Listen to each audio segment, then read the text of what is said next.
No one wants to be a manager. We've seen the TikTok videos of people complaining about being a manager, and also those saying that they are no longer going to try and career progress into a management position, not only because of the overload of work, but also because of the crap pay that goes with it. And according to Gallup's chief scientist, Jim Harter, the post-pandemic workplace, job reshuffling, and also the impact of AI is all leading to this anti-management philosophy. But as an experienced culture coach, I don't believe that these are the reasons. And in this video, I'm going to share with you why managers aren't happy at work and what we can do to fix it. Let's talk about the real challenges that managers actually face in the workplace that leave them frustrated, burned out, stressed, and wishing that they had never gone on that career pathway to begin with. And as I have first-hand experience of this because I've coached a number of managers across organizations, I know that these are the things that they are really getting frustrated with and that hold them back in wanting to be a manager in the first place. I often call middle managers the Mr. Stretches of the workplace because they are constantly pulled in so many different directions, and they're expected to wear all of the hats. They're expected to still do the job that they used to do while also support team members to do their work. They're meant to be a coach, a decision maker, a therapist, an administrator. No wonder that their role feels so overwhelming. Being a middle manager of any kind is so vague and obscure because what does it really entail? And what often happens is things come from the top down to them to become their responsibility, and also from the bottom up from their team. So they end up being this person who's carrying the load for so many different directions and needs of the organization. More stress, more pressure, more hours. Is it any wonder that nobody wants to be a manager anymore? This is a bitter pill to swallow, but in reality, middle managers have no real power. Not really, not when you really think about it. A lot of the time, decisions are still being made a level above. So they are constantly having to take decisions from their team or from the front line and move them up the hierarchy in order to get sign-off or permission from senior leaders. So they're kind of stuck on this in-between where they have no real power. This slows everything down and can feel really frustrating, especially when you're trying to get things done and you have not only your own targets, but your team targets to hit. And if they're being impacted by slow decision making that you have no real power over, this can cause resentment, where you're frustrated and annoyed that you don't have any decision-making power in order to actually get the work done. You might become a bit of a rebel, where you decide to seek forgiveness rather than seek permission, and just get things done.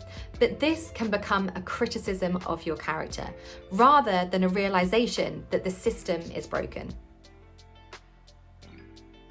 Isolation is a common pain point for middle managers because they're stuck in the middle of two teams. They are seen as the parent to the team that they're managing, so they're on the outside of that collective.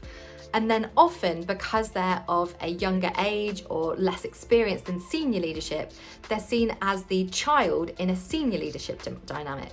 So essentially, they're kind of isolated between these two groups with no sense of belonging. Middle managers are frozen in the middle with few who understand their frustrations. What I also witness in managers who I coach is this mindset that you have to act differently because you're a manager now, that you can't be friends with people.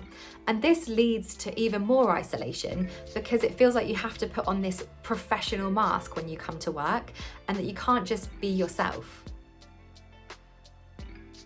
The painful reality is that many people never actually wanted to manage people in the first place.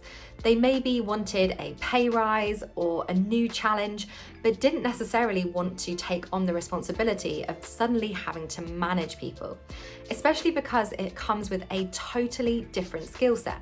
So if you were specializing in a particular area that was more tactical in skills and you were really thriving and enjoying that, suddenly the switch in how you have to work is very daunting, and it takes on such a different skill set that so many managers don't want to do, but also perhaps don't have the natural character or abilities to be in that position. So how do we fix the pains and frustrations of being a middle manager? In the next part of this video, I'm going to share some self-managing practices that are going to offer some solutions and dissolve some of these pains. The first place we want to start is by distributing decision-making power and be able to share power with teams. Not just giving more power to managers, but also making collective decisions as a team. So deciding what are the things that teams can make decisions on, what are their domains, and also how are they going to make decisions together. There are many decision-making practices available in self-management that help teams collectively decide what's the best route to go down. Provide real boundaries and domains on what teams can make decisions on, and provide them with training on different decision-making techniques. This way, they're more effective and collaborative in the decisions they're making. Plus, at the root of all this, decision-making power becomes less of a burden on just one person and becomes a collective responsibility. So often, the word manager is vague and ambiguous, and we don't really know what a manager does. They manage people, whatever that means. And so what we want to do is distribute the roles that often get associated with a manager. So for example, you might have team coach, workflow coordinator, support lead, all of these different aspects of a manager's role that can be distributed to other team members who have interests or skills in that area.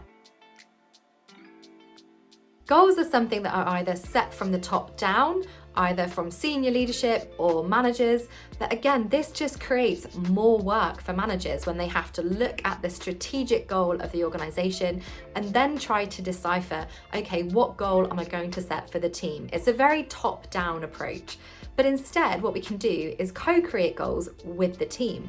After all, they understand their workload better, they understand what that work involves, so why wouldn't you co-create the team goals with the team? This also takes this responsibility and dilutes it from the manager. Besides, if you give it a spark of common sense, why on earth is one person creating multiple goals for not only team members, but also the team itself? This is so uninclusive. Organizations rave all the time about being inclusive, but the very way that they work is exclusive.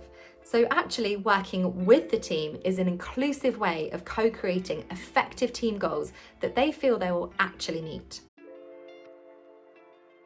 We need to stop making management the only career pathway within organizations, because as we've seen from the data and the stories, people no longer want to manage other people. Instead, what we want to do is create dual tracks or even personalized career progression rather than just following the standard management manual. For example, you could have an expert pathway that includes deep technical mastery without the responsibility of having to manage others. Or you could have a leadership pathway, facilitating people, coaching and mentoring people, completely different skill sets, but honouring the challenges and progression that people naturally want to make. I hope I've given you some practical insights and takeaways to help you rethink the role of managers. And perhaps even ask yourself, do we really need the role of managers? And what would that look like in the future? But if you enjoyed this video, then don't forget to like and subscribe. And if there's an idea or something that has sparked your imagination, then I would love to hear in the comments below what has ignited in you. But thank you so much for watching, and I'll see you again soon.